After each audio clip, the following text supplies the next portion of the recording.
ഈശോ മിശിഹായ്ക്ക് സ്തുതിയായിരിക്കട്ടെ. ഈശോ കൽപ്പിച്ചു, സാത്താനെ ദൂരെ പോവുക. എന്തെന്നാൽ നിന്റെ ദൈവമായ കർത്താവിനെ ആരാധിക്കണം, അവിടുത്തെ മാത്രമേ പൂജിക്കാവൂ എന്ന് എഴുതപ്പെട്ടിരിക്കുന്നു. മത്തായി അധ്യായം 4 വാക്യം 10. ആമേൻ. Praise be to Jesus the Messiah. At this, Jesus said to him, "Get away, Satan.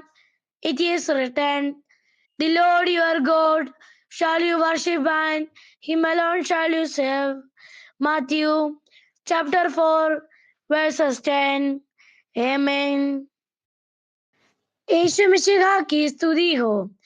ईसा ने उत्तर दिया, हट जा शैतान, लिखा है आपने प्रभु ईश्वर की आराधना करो और केवल उसी की सेवा करो। मत्ती अध्याय 4 श्लोक 10. आमीन.